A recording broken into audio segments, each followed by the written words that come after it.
Hi folks, I just wanted to do a quick video. I was just about to um, trim my Rose of Sharon, and I thought I'd share that because there might be somebody out there who's learning gardening just like me. So this is my Rose of Sharon bush in the corner, and that ugly tomato cage in the way, but it's a little overgrown, and I want to trim it down, just so that it's not growing into the pathway. And basically I don't want it to cover everything behind the garden from the angle. So there are lots of weeds on the bottom there, as you can see, that I will need to weed. But among the weeds, there is my coral bells. This has such a pretty flower, and the leaves are attractive too. They're nice round leaves. And this one is green leaved with dark pink flowers. I also have another dark purple leaves with lighter pink flowers in another part of my backyard. So this is a little bed towards the side of my house, and there is a clear view of the air conditioning unit from the street if I didn't put this plant there to kind of, mask it. So that's the purpose of the Rose of Sharon being there, but I don't want it to overgrow into the path or look like it's a little too wild. The flowers are pretty, especially in the fall time. They're dark purple, or actually light purple with a dark purple center. And you can see that now in the spring, this is late spring, you want to do the trimming now before the buds start to form, or else you'll be trimming off all of the buds. So this is a project for mid-spring to a late spring, but no later than June. And even now I'm cutting it really close, but I want to take this chance anyway and share it with you. So let's see.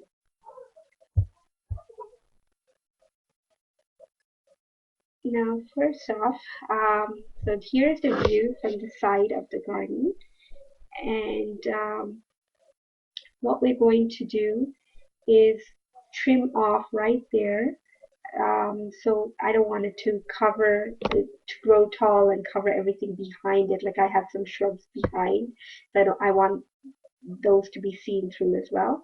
So that's what I did. I just trimmed right across, in level with a little higher than the air conditioning unit. And this is basically, playing it by eye and just trimming right across.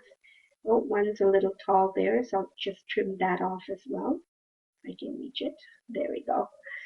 And yeah, so now the top is done. Now I want to step back and I'm going to cut again, and I'm looking at it through the eye along the wall there and along the path, so it doesn't go into the path. So if I can move that tomato cage, I think I eventually will. But yeah, that's what I'm going to do. Let me just cut through on both sides, using the wall as a margin and the path as well. And this is the street level. This is the street view, so that's where I want to cut it off at. Okay, so I've done that. I cut it straight along the wall there, and the same along the path. And I've Okay, so now we have all these weeds I need to address a little later. But I'm looking at these two stems that are coming right from the base. There's one right there, and the other one, if you look under there, there's another one that's shooting out. And it's going to grow right into the path and into the wall.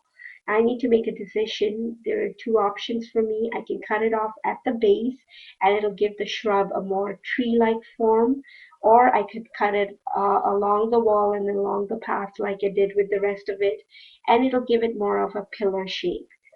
So I choose to keep it as a pillar because I do want to cover up the air conditioning unit at the back. So I'm going to reach in and I will cut it off in line with where I've trimmed off the rest of it on top. So there, and then I'll do the same on the other side. And yeah, it's a little tricky when you're trying to cut and hold the camera in one hand. But anyways, there I've trimmed it off, so I have a little bit of cleaning to do. And of course, those weeds, they are still there. So the same now around to the back of the plant, and I need to cut it off along that line there. And I'm just using, eye to uh, guess where the line is. I don't need it to be perfect. The neater, the better, of course. So that's what I'm going to do. I'm going to trim it right across, or I should say from the top to the bottom, and using the wall at the back as a guide. There, a few more. And yeah, don't forget the back. So you want to give it almost like a trim, an even trim all the way around the plant to give it more of a pillar look. So it doesn't look like much because the plant is still young, but as it grows, it will fill in and you will get more of that look.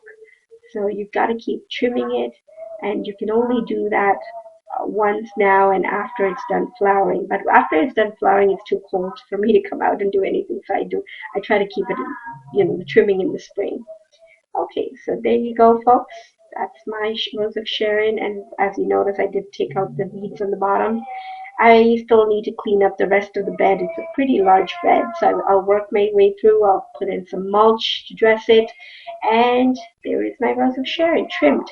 I hope you enjoyed watching this video, and if you did, don't forget to give me a thumbs up and subscribe. Until next time, bye.